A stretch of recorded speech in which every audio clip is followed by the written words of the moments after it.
Good afternoon, students of Standard 5.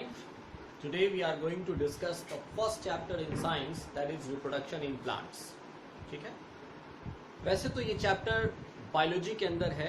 This particular chapter we will study in biology. है ना? अभी आपके लिए वो अलग अलग सब्जेक्ट्स नहीं हैं, बट बायोलॉजी साइंस का एक ऐसा विंग है जो हमें लिविंग सिस्टम के बारे में हमें जानकारी देता है, या जिस चीज़ की पढ़ाई हम जिस लिविंग सिस्टम की पढ़ाई हम जिस सब्जेक्ट में करते हैं उसे बायोलॉजी कहते हैं. यानी ये जो चैप्टर हम पढ़ने वाले हैं रिप्रोडक्शन इन प्लांट्स, इसके बारे में हमें इस चैप्टर में बताया गया है कि रिप्रोडक्शन प्रोसेस क्या है, प्लांट्स रिप्रोडक्शन कैसे करते हैं, वो बाकी ऑर्गेनिज्म के रिप्रोडक्शन प्रोसेस से कैसे डिफरेंट होते हैं. ठीक है, तो ये जो चैप्टर आपको पढ़ना है इस क्लास में, जो पहला चैप्टर है आपकी बुक का रिप्रोडक्शन इन प्लांट्स, तो सबसे पहले हम लोग ये जाने ये जो वर्ड है रिप्रोडक्शन, ये क्या होता है. ठीक है, इस रिप्रोडक्शन वर्ड से क्या हम समझते हैं ये मैं आपको पहले बताता हूं. तो रिप्रोडक्शन क्या, इसका डेफिनेशन क्या हम कहेंगे, तो a process in which a living being can produce similar kind of living organism.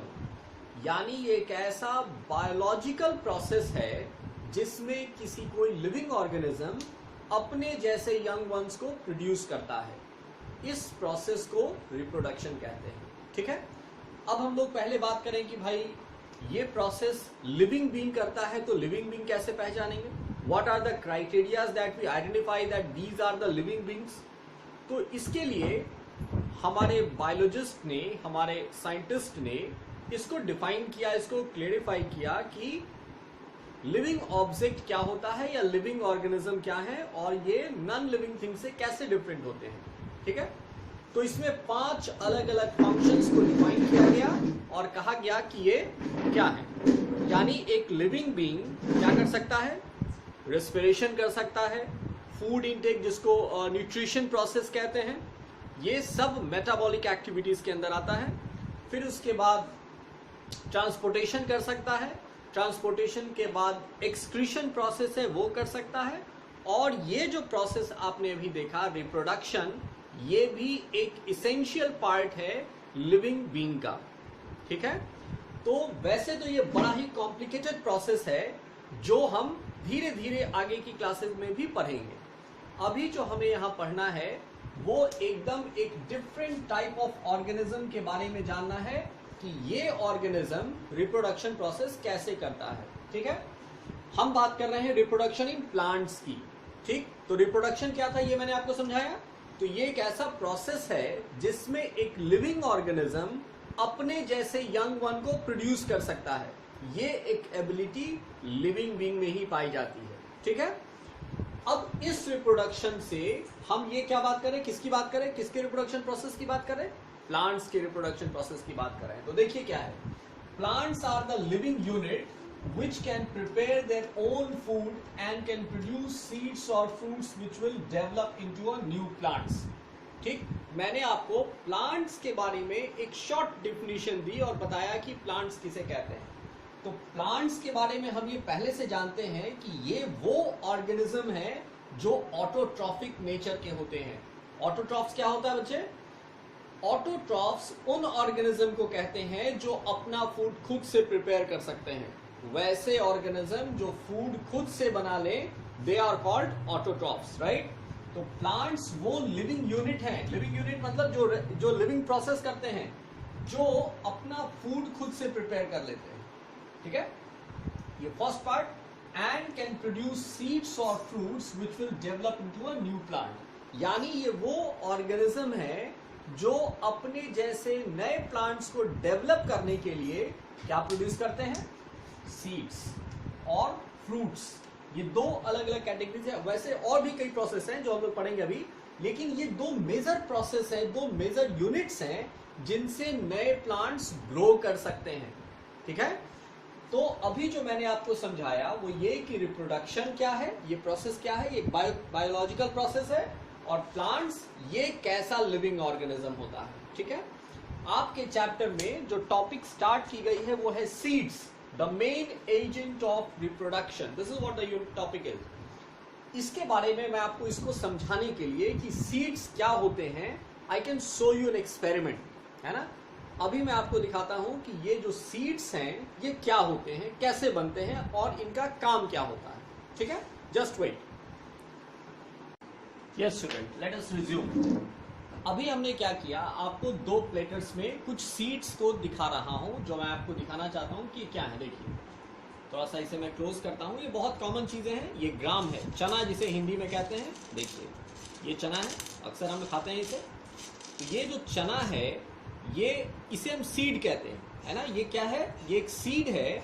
और कैसा सीड है, तो ये है स्लीपिंग एम्ब्रायो। इसे यदि हम बायोलॉजिकल टर्म में समझें तो ये है स्लीपिंग एम्ब्रायो। अभी ये एक्टिव नहीं है।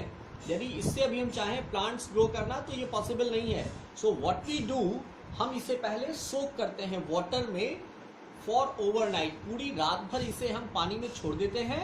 And then after in the morning what we see कि वो चना जो है वो स्विल अप हो जाता है। ठीक, जैसे ये हार्ड चना, जैसे देखिए अभी हार्ड है, you can see the sound, you can hear the sound, आप इसकी आवाज सुन सकते हैं। तो ये अभी कच्चा चना है, मतलब इसमें अभी ये पैसिव एम्ब्रायो इसे कहते हैं। ये एक ऐसा सीड है जो अभी एक्टिव नहीं है। हमने इसे रात भर छोड़ दिया पानी में एंड यू कैन सी ये कुछ ऐसा सीड बनेगा। Look at that, this is the seed that it has develop. अब ये थोड़ा सा फूल गया, बड़ा हो गया। मैं इसको आपको फिल करके दिखाता हूं कि कैसा होता है। ये देखिए, मैं इसे भी छिल रहा हूं, आप देखिए कि ये सीड्स कैसे होते हैं। इट्स वेरी कॉमन थिंग, ये बहुत कॉमन चीज है जो अक्सर हम लोग खाने में यूज करते हैं। We can see it around, अक्सर हम इसे देख पाते हैं।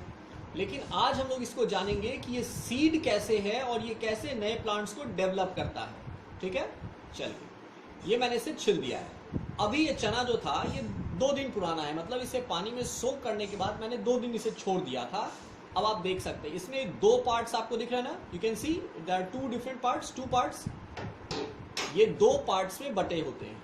ठीक है, इन 2 पार्ट्स को कॉटलिडन्स कहते हैं। यानी ये जो ग्राम चना है ये क्या है, ये डाइकॉटलिडन है। ये 2 कॉटलिडन का सीड है। इसमें 2, देखिए 2 पार्ट दिख रहा ना, ये डाइकॉटलिडन सीड होता है। ठीक है, अब इसमें जैसे ही आपने वाटर में से छोड़ा, 2 दिन बाद ये क्या हो गया, देखिए इसमें व्हाइट रंग का एक स्टेम जैसा दिख रहा ना। अब जैसे आप, अब इसमें ये क्या दिख रहा है, ये जो व्हाइट वाली पार्ट दिख रही है यही इसके नए स्टेम है जो नए प्लांट्स को डेवलप कर देंगे। यानी जैसे आपने इसे पानी में छोड़ दिया रात भर, what happened that it has become an active embryo. अब ये जो सीड था, जो पहले इस तरह का था, कच्चा था बिल्कुल, जो एकदम हार्ड था, अब ये बिल्कुल सॉफ्ट हो गया है और एक्टिव हो गया है। अब इसे यदि मैं पानी सॉइल में डाल दूं तो क्या होगा, ये एक सीड में, एक नए प्लांट्स में कन्वर्ट हो जाएगा। फाइन। उसी तरह से मैंने ये लिंथल सीड है, इसको येलो लिंथल कहते हैं, ये मूंग दाल है। ये भी बहुत कॉमन चीज है। देखिए इसे भी मैं आपको दिखाता हूं। ये भी जब इसे आप वाटर में सोक कर देंगे तो ये भी कुछ ऐसा ही हो जाएगा। ठीक है, थोड़ा छोटा है ये, बट यू कैन सी इसमें भी आप देख सकते हैं बच्चे, इसमें भी 2 कॉटलिडन्स है। You can see there are 2 cotyledons. ये 2 कॉटलिडन था, so you can see that these are the 2 cotyledons. ये 2 कॉटलिडन है, यानी ये ऐसे सीड्स हैं जिनसे नए पेड़ डेवलप हो जाते हैं। इसी को हम सीड्स कहते हैं।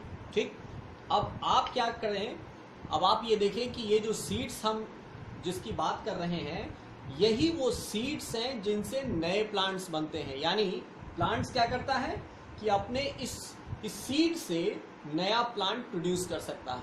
ठीक है, तो ये जो आपका टॉपिक था जिसमें हमें जानना था कि सीड्स क्या होते हैं और सीड्स जर्मिनेशन क्या होता है।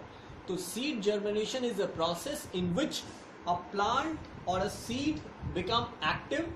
ये एक्टिव एम्ब्रायो में कन्वर्ट हो गया, and once the active embryo get into the soil, it start absorbing nutrients. ये nutrients absorb करते हैं soil से और फिर उसके बाद ये convert हो जाते हैं plants में। ठीक है, तो ये हमने देखा इस एक्टिविटी से कि ये सीड्स क्या होते हैं। अब देखिए, मैं एक चीज और आपको बताना चाहता हूं जो आपके टॉपिक से थोड़ा सा डिफरेंट है। लुक एट दैट, दूसरी प्लेट में मैंने कुछ दाल लिया है, ये देखिए ये जो है चने का दाल है। ये जो सीड था ना, इसको क्या किया, अब मशीन से प्रोसेस करके हमने कन्वर्ट कर दिया। अब ये बन गया दाल जो हम अपने खाने में यूज करते हैं। अब ये जो था, इसके ऊपर की जो कवरिंग थी, ये जो ब्राउन कवरिंग थी, ये हटा दी और उसके कॉटलिडन को अलग कर दिया। अब ये अलग अलग हो गया। अब ये डेड सीड है, अब इससे कोई प्लांट नहीं हो सकता। क्यों नहीं हो सकता? ये जो कवरिंग है, ये सेल के लिए, सीड के लिए बहुत जरूरी है। ये कवरिंग यदि हट गई तो फिर इससे प्लांट ग्रो नहीं करते हैं। मैंने आपको ये इसलिए दिखाया है कि ये जो चना दाल है, ये चने से ही बनता है, इसी से ये बनता है। और इसमें क्या है, तो दो अलग अलग कॉटलिडन्स है। देखिए ये अभी आपको मैं दिखा रहा था ना, ये देखिए दो अलग अलग कॉटलिडन्स हैं। ये कॉटलिडन जो है वो एग्जैक्टली यही है जो भी आपको यहाँ दिख रहा है, लेकिन ये अब डेड सीड्स हैं, इससे अब प्लांट्स नहीं हो सकता है। उसी तरह से ये जो मैंने आपको दिखाया है, ये येलो लेंथल्स है, देखिए ये भी यही है। ये देखिए ये भी दाल है, मूंग दाल है।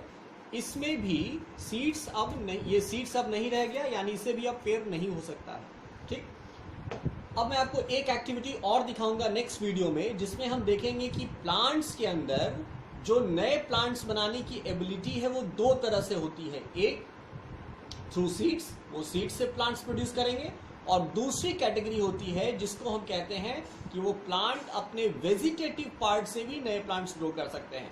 तो नेक्स्ट वीडियो में मैं आपको वो एक्टिविटी दिखाऊंगा जिसमें हम ये देख पाएंगे कि ऐसे प्लांट्स जो अपने वेजिटेटिव पार्ट से नए प्लांट्स प्रोड्यूस कर सकते हैं। Fine, okay.